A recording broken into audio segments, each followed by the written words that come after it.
Dans le cadre du renforcement de la coopération régionale sur la filière banane-plantain, le Centre national de spécialisation banane-plantain, CNS Plantain, du PPAOAP Côte d'Ivoire a organisé un monitoring tour à l'attention des pays membres du programme du 2 au 6 décembre 2013 en Côte d'Ivoire.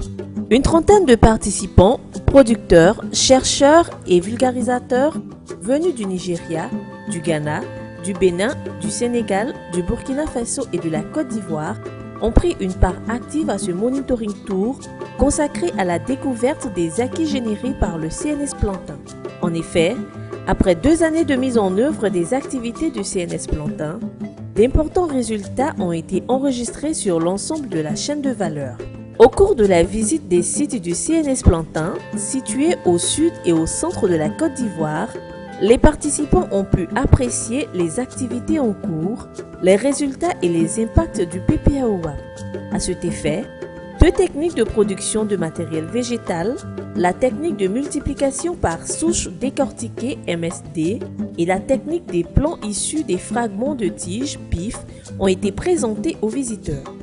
Les visiteurs ont pu découvrir la production à grande échelle de plants sains de bananes plantain. Avec un potentiel de production de plus de 100 plants à partir d'une souche ou d'un rejet de bananes plantain, les techniques développées par le CNS Plantain constituent une réponse à la contrainte liée à l'insuffisance de matériel végétal de qualité. Le CNS Plantain a introduit en milieu paysan 2 variétés de bananes plantain, Pita 3 et Fia 21, et la culture pure de bananes plantain comme une pratique nouvelle dans le paysage agricole ivoirien. La visite à un producteur de bananes plantain a permis aux participants d'apprécier le comportement de ces 2 variétés et la conduite d'une activité de culture pure de bananes plantain, notamment les itinéraires techniques, le niveau de production, les coûts d'exploitation, la rentabilité de l'activité et les questions d'accès au marché. La production de la banane plantain est marquée par une période d'abondance qui s'étend d'octobre à mars et une période de pénurie d'avril à septembre. Des travaux ont été développés par le CNS Plantain en collaboration avec les producteurs et leurs organisations professionnelles, notamment l'Association pour le développement des cultures vivrières de la Côte d'Ivoire, ADCVI, sur la culture de banane plantain en contre-saison avec un système d'irrigation pour rendre la banane plantain disponible à toutes les saisons de l'année. Cette technologie a le plus suscité l'intérêt des pays participants qui ont compris que la banane plantain peut être cultivée en zone de savane avec le système d'irrigation. Les visiteurs ont vu en cette technologie une opportunité pour initier la culture de banane plantain et ou de mettre en place un dispositif de production de bananes de contre-saison afin de combler la période de pénurie dans leurs pays respectifs. L'association des cultures vivrières telles que le chou, le soja, à la culture pure de banane plantain a été appréciée par les participants qui ont vu en cette technologie un moyen performant pour emmener des producteurs à s'intéresser à la culture pure de banane plantain. Les solutions du CNS Plantain pour la conservation et la transformation de la banane plantain ont été présentées au pays du PPAOAP. Il s'agit des abris améliorés qui permettent la conservation de la banane plantain à l'état vert sur une période de 33 jours et la technologie de transformation de farine de banane plantain. Aussi, en parlant de la valorisation de la banane plantain, une variété de mets confectionnés à partir de la farine de banane plantain a été dégustée par les participants qui n'ont pas manqué d'exprimer leur satisfaction. Au terme du monitoring tour, le CNS Plantain a été félicité par les participants. L'unité de coordination technique et fiduciaire du PPAOAP a donné rendez-vous au pays du PPAOAP pour la prochaine édition du monitoring tour du CNS Plantain en 2014.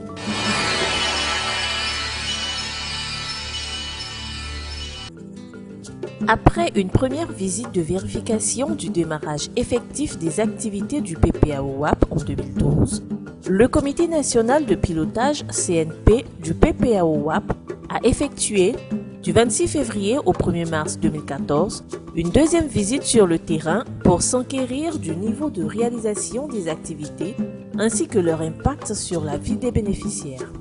Instituée par le Fonds interprofessionnel pour la recherche et le conseil agricole FIRCA, unité de coordination du PPAOAP, cette visite a permis aux membres du comité de pilotage d'échanger avec les bénéficiaires dans les départements de Tiasalé, Yamsokro, Tumodi, Boaké et Katiola.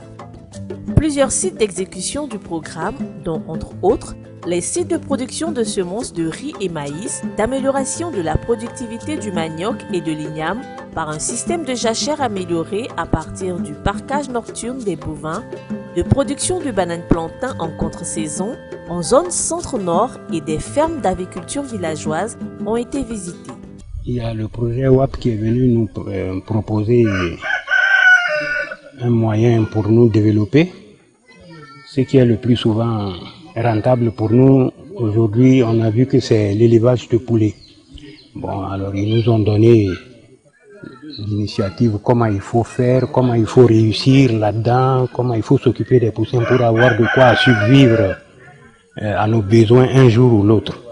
Conduite par le président du comité de pilotage, M. Siaka Minaya, la délégation au nombre de 20 a été accompagnée par l'unité de coordination du PPAOAP et les partenaires techniques que sont le Centre national de recherche agronomique, CNRA, l'Agence nationale d'appui au développement rural, ANADER, et l'Office national de développement risicole, ONDR. À chaque étape du parcours, le Comité national de pilotage CNP a pu noter avec satisfaction la prise en compte des recommandations de la première visite dans les activités. Comme l'a préconisé le comité, les activités du CNS Plantain ont fait l'objet d'extensions dans les zones agroécologiques de la Côte d'Ivoire. Ainsi, grâce au système d'irrigation, la banane plantain peut être cultivée désormais en zone de savane, comme l'ont démontré les essais conduits par le CNRA en collaboration avec les producteurs de l'Association de développement des cultures vivrières intensives ADCVI de Tumboka dans le département de Katiola. Nous sommes aujourd'hui des paysans modernes dans notre sous-préfecture parce que il y a des gens qui faisaient un peu de la banane de pied à pied dans les champs, mais ce n'était pas irrigué.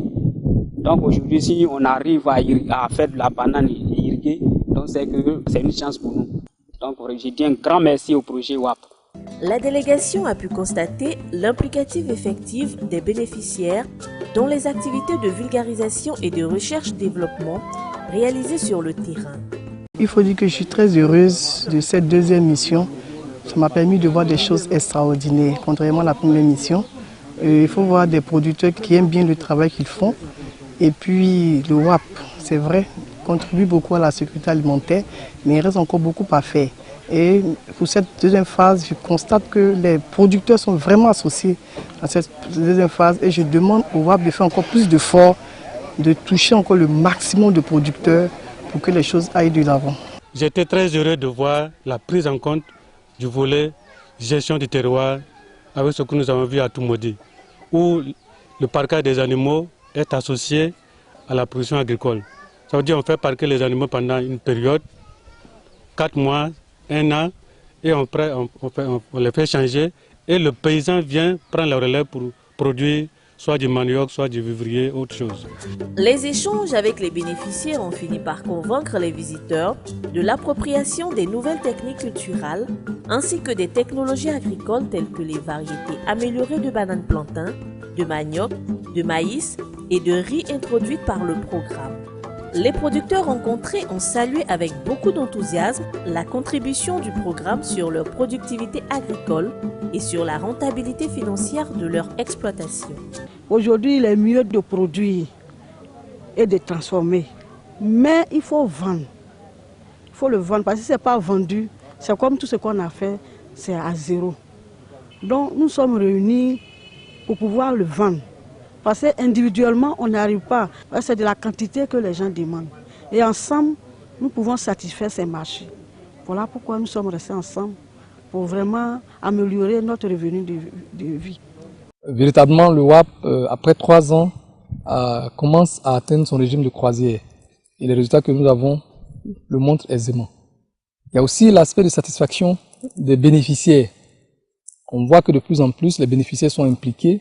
Ils tirent profit des activités qui sont menées, leurs revenus sont largement améliorés, les rendements sont améliorés Et je pense que l'un des objectifs qui est d'améliorer la productivité et par ricochet améliorer les revenus des producteurs commence à être atteint. Les nouveaux défis à relever, c'est maintenant la diffusion des technologies. Nous avons vu qu'il y a beaucoup de technologies qui ont été générées. Il faut que nous mettions à profit les 2 années qui restent pour faire une diffusion de ces technologies-là, pour que les résultats ne soient pas seulement localisés sur les sites où nous intervenons, mais que ces résultats soient partagés par beaucoup plus de producteurs et d'acteurs. Au terme de la visite, le Comité national de pilotage a félicité le PPAOAP pour le pari gagné au niveau de la diffusion et de la génération des technologies agricoles en milieu paysan. Dans les grandes lignes, on a une marge qui démontre que l'activité est hautement rentable, c'est-à-dire la production de la banane, soit pour faire des rejets à vendre, soit pour les régimes ou les deux. Alors ça permet aux paysans d'accroître notablement vraiment son revenu et bien entendu si le revenu est accru, donc c'est la pauvreté qui recule, ça c'est presque certain.